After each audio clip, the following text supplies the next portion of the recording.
savo šventumą ir visų žmonių akivaizdoje būsiu pašlovintas. Ir Aaronas tylėjo. Toliau matome laidotuvės.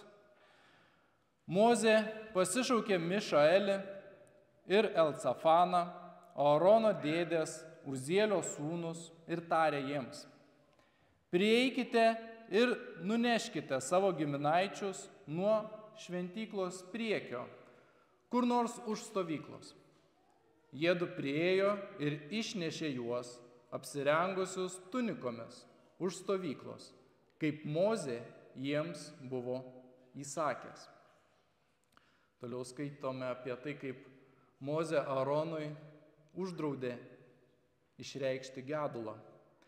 O Aaronui ir jo sūnums Eleazarui bei Itamarui tarė: netaršykite savo plaukų, neplėšykite savo drabužių, kad kartais nenumirtumėte ir neužtrauktumėte rūstybės visai bendrijai jūsų giminės. Jūsų giminės, visi Izraelio namai, apraudos viešpaties siųstą ugnį. Nepasitraukite nuo susitikimo palapinės įėjimo, kad nenumirtumėte, nes viešpaties patepimo aliejus yra ant jūsų. Jie pasielgė, kaip Mozė buvo jiems įsakęs. Toliau skaitome apie nurodymus dvasininkams. Viešpats kalbėjo Aaronui tardamas: negerkite vyno ar svaigiųjų gėrimų, nei tu, nei tavo sūnus, kai jums reikia eiti į susitikimo palapinę, kad nenumirtumėte. Tai amžinas įstatas visoms jūsų kartoms. Nes jūs turite daryti skirtumą tarp to, kas šventa, ir to, kas prasta, tarp to, kas švaru, ir to, kas nešvaru. Jūs turite mokyti izraelitus visų įstatų, kuriuos jiems paskelbė viešpats per Mozę.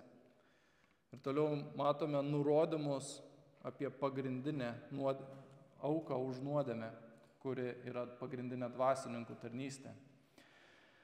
Mozė kalbėjo Aaronui ir jo likusiems sūnums Eleazarui bei Itamarui: paimkite javų atnašą, paliktą nuo viešpačiui skirtų ugninių atnašų, ir suvalgykite ją neraugintą prie aukuro, nes ji ypač šventa.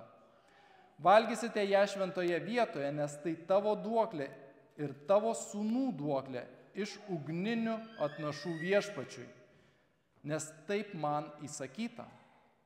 Bet krūtinę, siūbuojamą atnašą ir mentę, dovanos atnašą, tu ir tavo sūnus bei dukterys su tavimi galite valgyti bet kur švarioje vietoje, nes jie paskirti kaip duoklė tau ir tavo vaikams bei iš izraelitų bendravimo aukų. Drauge su ugninės atnašos taukais jie atneš ir mentę, dovanos atnašą, ir krūtinę, siūbuojamąją atnašą, pakylėti kaip siūbuojama atnaša viešpatės akivaizdoje. Jie priklausys kaip duoklė tau ir tavo vaikams amžinai, kaip viešpats įsakė. Ir skyriaus pabaigoje mes skaitome apie dar vieną dvasininkų nusižengimą. Tada Mozė pakartotinai pasiteiravo: prie aukos už nuodėmę ožį, o jis jau buvo sudegintas.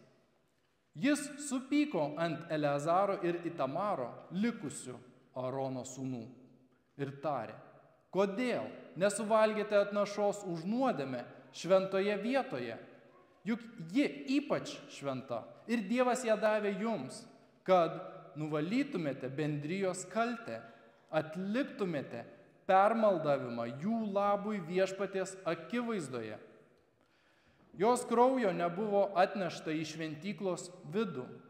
Jūs turėjote suvalgyti ją tik šventykloje, kaip aš įsakiau. O Aaronas kalbėjo Mozei: štai jie atnešė šiandien savo auką už nuodėmę ir deginamąją auką viešpatės akivaizdon ir tokie dalykai ištiko mane. Jei šiandien būčiau valgęs auką už nuodėmę, nejau tai būtų buvę malonu viešpačiui. Mozė tai girdėdamas sutiko. Tai yra Dievo žodis. Amen. Taigi, skaitydamas, kad būtų paprasčiau, dalinau iš karto dalim, kad aišku būtų siužetas, bet dar kartą pakartosiu. Tai pirmos 3 eilutės yra apie dvasininkų nusižengimą ir bausmę jiems. Toliau mes matome nuo 4 iki 5 eilutės jų laidotuvės. Nuo 6 iki 7 eilutės matom Mozės įsakymą, kad Aaronas ir jo sūnus negali išreikšti gedulo. Toliau nuo 8 iki 11 eilutės matome Mozės dar patvirtinimą, priminimą, kokia reikšmė yra būti dvasininku. Nuo 12 iki 15 eilutės mes matome pagrindinę dvasininko tarnystę, apie ką dvasininkų įsakymą dvasininkams atlikti tarnystę, aukojimą. Ir nuo 16-20 eilutės mes matome vėl dvasininkų nusižengimą, bet šį kartą be bausmės. Ir mano pamokslas iš tiesų iš 3 dalių. Pradžiai pakalbėsim apie bausmę arba dvasininkų tą nusižengimą. Toliau bus apie dvasininkų svarbią poziciją. Ir trečias bus apie dvasininko funkciją, pareigą.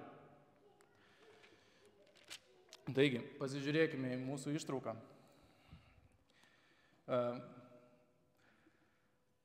Prieš tai dar pasakysiu, mūsų bendruomenė dėl Velykų man niekas nesakė, tai aš tiesiog pamokslauju toliau iš kunigų levitų knygos iš eilės.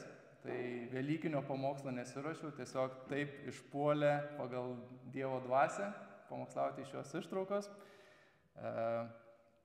Pritaikymas, manau, būtų gan aiškus, kiekvienas pritaikysim. Ir mūsų bendruomenė, manau, dar auganti ir gvildens šį klausimą, kaip mes turim žiūrėti į tas šventės Velykų ir Kalėdų ir taip toliau.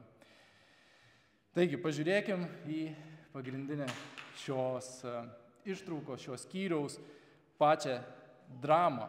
Ir mes matom, kaip 2 sūnus iš 4 Aarono, vardu Nadabas ir Abihuvas, aukoja Dievui auką, atneša smilkalų į šventų švenčiausiąją, gal pilnai neįėję ten, bet prie įėjimo. Ir išsiveržia ugnis, juos sudegina ir jie miršta. Ir jie krenta negyvi. Dauguma komentatorių, dauguma žmonių perskaitę šią ištrauką iš karto gvildena. Tai ką jie padarė ne to? Ir daug spekulacijų gali prisiklausyti, prisiskaityti apie tai. Bet iš tiesų Dievo žodis labai aiškus. Mūsų prigimtis iš tiesų nori prisigalvoti, prisiieškoti to, apie ką Dievas nekalba. Bet Dievas pasako tai, ką mums reikia žinoti. Ir jis pasako būtent dar 1 eilutėje, už ką juos nubaudė. Jie atneša viešpatės akivaizdoje nešventintą, arba kitaip, tiksliau versti, svetimą ugnį, kokios jis nebuvo jiems įsakęs. Taigi klausimai, ką konkrečiai jie padarė. Ar jie tai darė sąmoningai, ar atlaidžiai, čia nesvarbu. Esmė, kad jie atnešė ir aukojo svetimą ugnį, kokios viešpats Dievas jiems buvo neįsakęs. Jis buvo aiškiai nurodęs, ko jis nori, ir jie to nepadarė. Ir bum, mirtis. Viskas. Jokių pasteisimų, jokių klausimų. Šeima prarado 2 sūnus. Iš karto. Per momentą. Per akimirką. Motina neteko 2 vaikų. Tėvas neteko 2 vaikų. 2 broliai liko be 2 brolių. Mes nežinom, kiek seserų.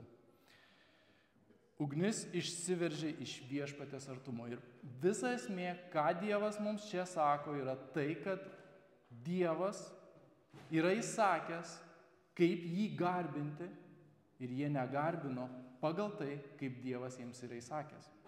Jeigu mes žiūrėtume į praeitus skyrius, 8-9, kai Dievas išventina Aaroną ir jo sūnus į dvasininkus ir jiems įsako tarnauti, aš prabėgsiu greitai, yra viena dažniausiai pasikartojanti frazė aš neužakcentavau, aišku, praeitą kartą pamokslaudamas, bet jinai nuolat pasikartoja, kas akylesnis klausėsi praeitą kartą 2 skyrius, tas galėjo pastebėti. 8 skyrius 4 eilutė. Mozė padarė, kaip Viešpats jam įsakė. 5 eilutė. Štai ką Viešpats įsakė padaryti. 9 eilutė. Kaip Viešpats buvo Mozei įsakęs, jis tai padarė. 13 eilutė. Kaip Viešpats buvo Mozei įsakęs. 17 eilutė. Kaip Viešpats buvo Mozei įsakęs. 21 eilutė, kaip Viešpats buvo Mozei įsakęs. 29 eilutė, kaip Viešpats buvo Mozei įsakęs. 36 eilutė, Aaronas ir jo sūnus padarė visą, ką Viešpats buvo įsakęs per Mozę. 6 eilutė, štai ką Viešpats įsakė. 7 eilutė, jie padarė permaldavo už juos, kaip Viešpats įsakė. Ir 10 eilutė, kaip Viešpats buvo Mozei įsakęs. Ir mes dažnai, galvodami apie garbinimą, pamaldas, šlovinimą, mes dažnai galvojam apie kitus dalykus. Mes dažnai skaitome Bibliją, bandom skaityti tarp eilučių. Nesvarbu, ar jo sūnus, konkrečiau tariant, tikrai jie kažką padarė ne to. Jie kažką padarė kitko.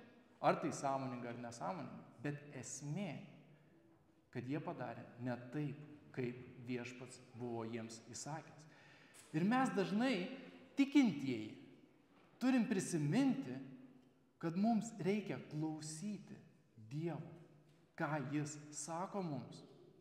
Nebandyti išvedžioti, nedaryti taip, kaip mums atrodo teisinga, bet girdėti, ką Dievas sako. Čia yra jo žodis. Mes galim pasitikrinti, kad ir pamokslininkas stovi prieš jūs ir šneka visokius dalykus. Jūs turite klausyti, ką Dievas sako, ne tai, ką mes prisigalvojam. Ir Mozė paaiškina Aaronui 3 eilutėje apie tai, kas įvyko. Apie tai kalbėjo Viešpats, pasakydamas, per esančius arti prie manęs apreikšiu savo šventumą ir visų žmonių akivaizdoje būsiu pašlovintas. Ką tai reiškia? Pasižiūrėkim, kur tai buvo pasakyta. Išėjimo knygoje 19 skyrius 22 eilutė.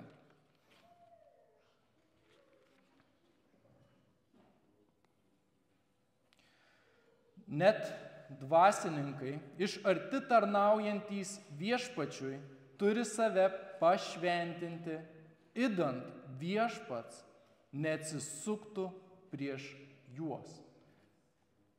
Dvasininkų tarnystė yra šventa. Jie ateina į Viešpatės akivaizdą ir jie turi save pašventinti, nes kitaip, kad Viešpats neatsisuktų prieš juos. Taigi mūsų ištraukoje mes matom, kad Dievas atsisuko prieš Nadabą ir Abihuvą.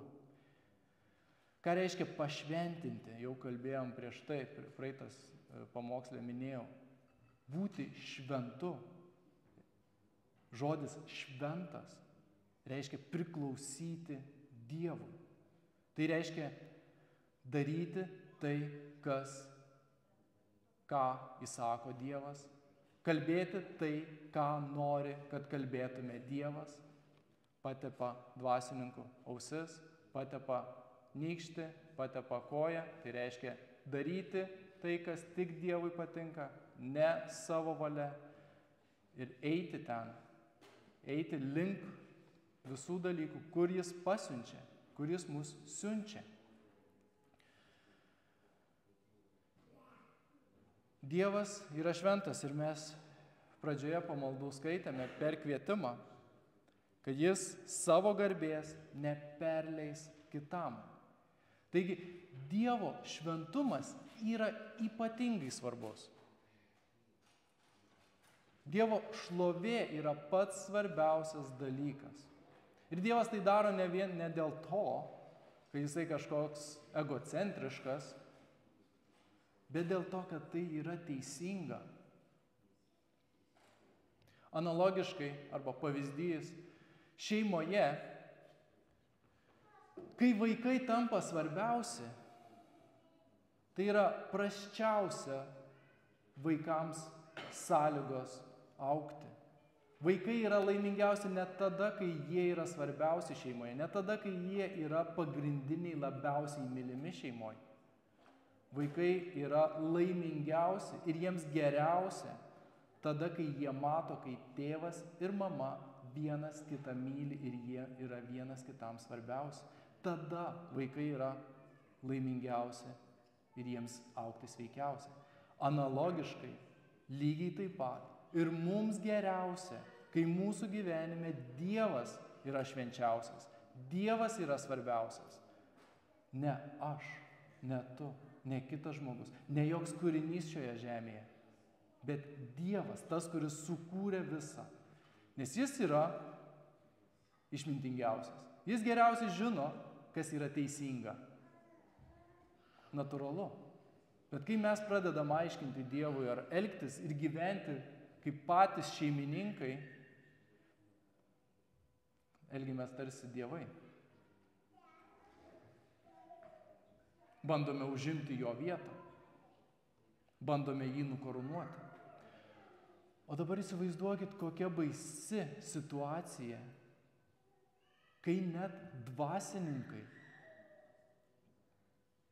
tie, kurie nešioja jo vardą, pradeda garbinti ar vesti savo tautą ne taip, kaip Dievas nori.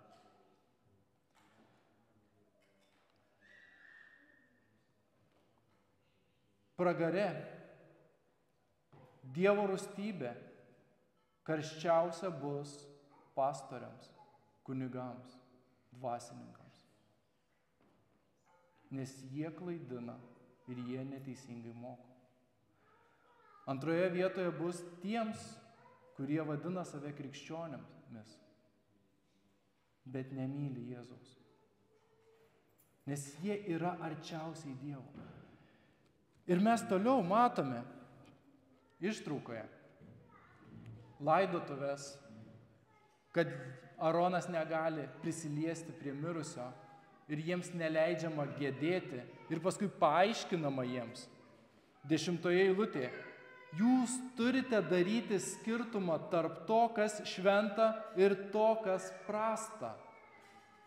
To, kas švaru ir to, kas nešvaru. Jūs turite mokyti izraelitus visų įstatų, kuriuos jiems paskelbė Viešpats per Mozę. Dvasininkų tarnystė yra ypatingai svarbi. Kai jie klaidina žmonės, kai bažnyčios pradeda savivaliauti, kai bažnyčios pradeda piknaudžiauti, išnaudoti žmonės, Dievo rūstybė kabo virš jų. Ir galėtume sakyti, šiandieną mes nematome prasiveržiančių ugnių, mirštančių žmonių, mirštančių dvasininkų, tarnautojų. Taip, bet įsivaizduokit, gal skambės absurdiškai, bet kaip būtų lengviau, jeigu mes iš tiesų žinotume, kada dvasininkas meluoja, apgaudinėja, klaidina o kada iš tiesų yra ištikimas dvasininkas, kuris skelbia jums tai, ką Dievas yra pasakęs. Daug lengviau yra, kai Dievas aiškiai tą pasako ir jo klausome. Bet tai yra mums šoką kelianti, prabudinanti žinia iš Dievo,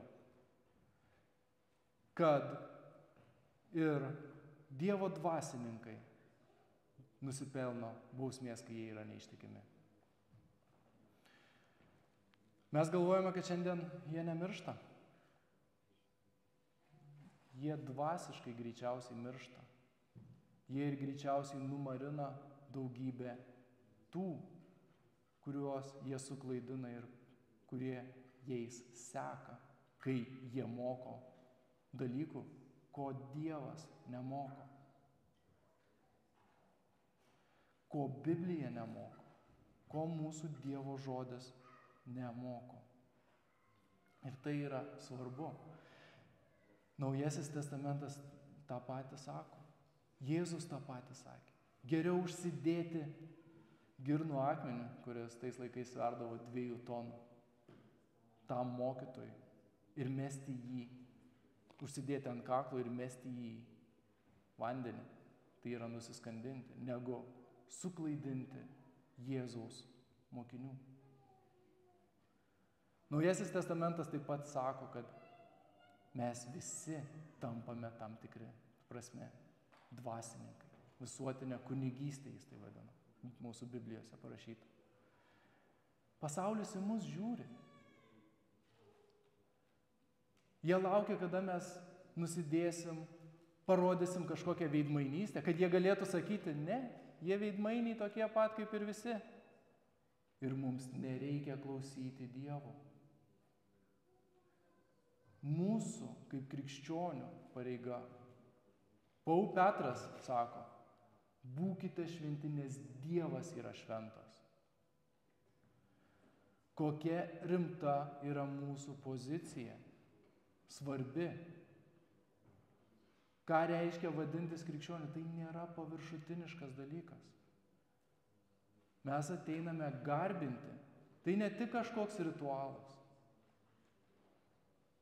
Mes ateiname pirmiausia klausyti Dievo, mokytis, kaip gyventi pagal Dievą, kaip jam patinka.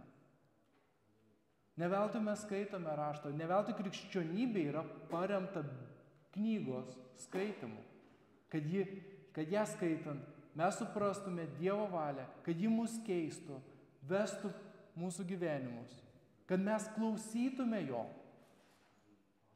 Tai nėra legalizmas. Legalizmas būtų tada, kai mes bandome gauti malonę per darbus.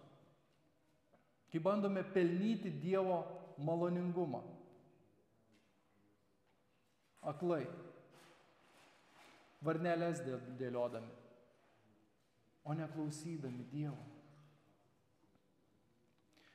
Pasižiūrėkime į paskutinę dalį apie auką. Dvasininko pareiga. Mes matome,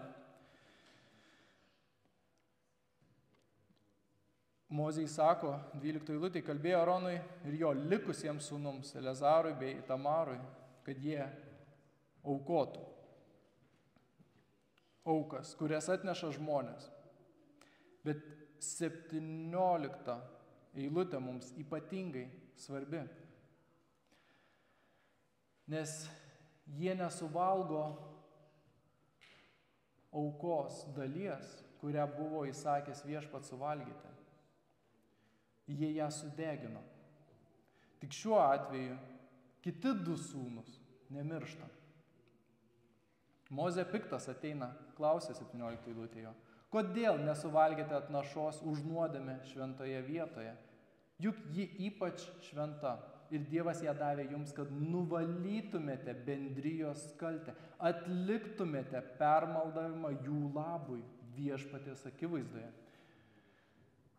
Kai žmonės už savo nuodėmes atnešdavo auką, dalis būdavo jos sudeginama, bet dalį jos dvasininkai, vyriausiasis dvasininkas turėdavo suvalgyti. Ir tai buvo simbolis, kai valgydavo ją dvasininkas, jis tarsi susitapatindavo su ta auka ir tuo metu įvykdavo permaldavimas viešpaties akivaizdoje tarp viešpaties ir žmonių.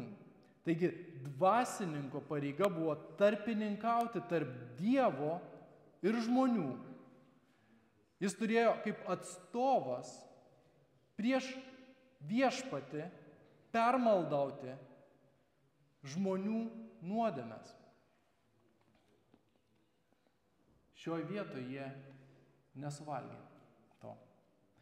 Aronas 19 eilutėj pasiteisina taip. Štai jie atnešė šiandien savo auką už nuodėmę ir deginamąją auką viešpaties akivaizdon. Ir tokie dalykai ištiko mane.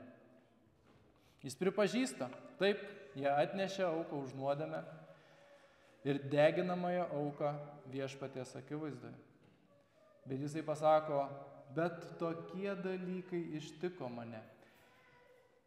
Ir čia Aronas neturi minty, kad turim suprasti, jį irgi mirė jo 2 sūnus, bet jis neturi minty, kad dėl tos mirties jis dabar nebepajėgus tą daryti. Jis nebepajėgus, kaip sakyti, būdamas sielvarte atlikti šios tarnystės. Iš kur, kodėl taip sakau? Dėl to, kad jis atliko visą kitą tarnystę. Jis visas tarnystės po to, kai jo mirė sūnus, atliko išskyrus valgymą aukos už nuodėmę. Kodėl? Tai greičiausiai yra dėl to, kad Aaronas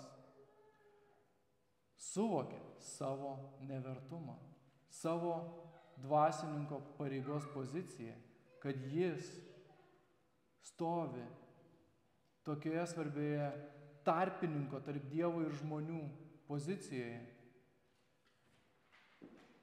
Ir jis negalėjo to padaryti dėl to, kad jis negalėjo to padaryti, nes Aaronas turėtų permaldauti Dievą už kitų žmonių nuodėmes, kai jo paties šeimoje sūnus yra nusidėję ir nusižengę prieš Dievą. Aaronas suprato, kad jis yra nevertas to daryti. Jis nepakluso Dievo nurodymams ir nedarė taip, kaip Dievas nurodė, ne dėl to, kad būtų prisigalvoję savo, bet dėl to, kad nuoširdžiai, norėdamas atlikti tarnystę, jis suprato, kad jis nevertas to daryti tuo momentu.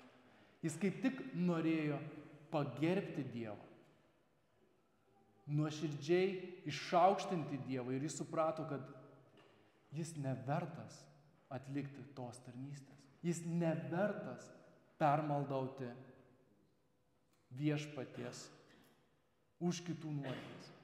Ir čia mes turime prisiminti ir žinoti, kad mes turime tarpininką, kuris vertas, kuris permaldaus, kuris permaldauja, kuris iš tiesų tapo pats auka ant kryžiaus už mūsų nuodėmes, kuris prisijėmė mūsų nuodėmes ant savęs ir mirė ant kryžiaus. Jis yra vienintelis vertas atlikti šią permaldavimo auką. Aaronas ir mes visi turime kartu su juo suprasti, mes negalime savęs išgelbėti. Net jeigu nuo mūsų priklausytų nors 1% dėl išgelbėjimo. Sakykime, Dievas padarys 99% dėl mūsų išgelbėjimo. Ir mūsų dalis bus 1%. Tau tai reikia šitą mažą dalį padaryti ir tu būsi išgelbėtas. Jeigu tai būtų, mes pražūtume. Net jeigu 0,0000 ir suprantate turbūt mintį. Jeigu net mažiausią dalį mums reikėtų, arba ant mūsų pečių bus pastatyta dėl mūsų išgelbėjimo, mes pražūtume. Aaronas, tą suprasdamas, jisai negali, neišdrįsta valgyti šios aukos. Ir tai pagarbina Dievą. Ir iš tiesų, pripažindami, kad mes nepajėgus, kad mes beviltiški save išgelbėti, kad mumise nėra nieko, kas padėtų mums pelnyti dangiškąją karalystę, dangų, mes iš tiesų tik tada pašloviname ir pagarbiname Dievą. Kai mes nusižeminę ateiname pas Dievą ir sakome, aš nevertas ir tik Kristaus kraujas pralietas už mane gali apvalyti. Ir tik dėl jo aukos ant kryžiaus aš galiu ateiti pas Dievą. Tik dėl jo permaldavimo aš galiu būti sutaikytas su Viešpačiu. Mums sunku tą praryti dažnai dėl mūsų išdidumo. Mes norime dažniausiai patys. Mes norime galėti. Mes norime, kad nuo mūsų daug kas priklausytų. Tik ne Evangelijos atžvilgiu. Evangelija, išgelbėjimas, viską padaro Dievas. Viską iš malonės, iš pilnos malonės, tikros malonės, nepelnytos. Mes niekaip jos nepelname. Dievas dovanoja mums amžiną gyvenimą. Tai ką mums daryti? Kaip mums prisidėti? Tai ką aš turiu daryti? Biblija aiškiai moko. Dievas pasigaili to, ko nori pasigailėti ir baudžia tą, ką nori bausti. Nepatinka toks Dievas? Toks yra Dievas. Aš nieko negaliu pakeisti. Dievas yra Dievas. Dievas yra šventas. Ir tik tada, kai mes pripažįstame jo šlovę, jo šventumą, kai tik tada pradedame jo klausyti, mūsų gyvenimai pradeda keistis. Kai mes pradedame žiūrėti į Dievą, žiūrėti į Kristų, jo šlovę, jo šventumą, jis pradeda mus keisti ir mes judame link jo. Ir tai yra iš jo malonės, kai mes pasiduodame jam. Dievas yra Dievas. Mes esame jo kūriniai. Mes esame puodai, kuriuos jis sukūrė. Ir turime šlovinti jį, priimti tai, kad Dievas vienus išgelbėja, kitus pasmerkė. Ir tuos, kuriuos jis išgelbėja, jie nėra geresni už tuos, kuriuos jis pasmerkė. Niekuo, netruputėlį. Ir mes visi esame verti būti sudeginti Dievo rūstybės. Bet iš Dievo malonės jis pasigaili kai kurių. Toks yra Dievas, toks yra Biblijos Dievas. Ir daugelis negali priimti tokio Dievo. Bet iš malonės, suprasdami, kad Dievas yra teisingas, geras, šventas. Ir taip yra iš tiesų. Mes galime ateiti ir jį šlovinti, jį garbinti, klausydami tai, ką jis sako, o ne prisigalvodami savo. Amen. Giedosime giesmę. 7 himnas, šventas, šventas, šventas.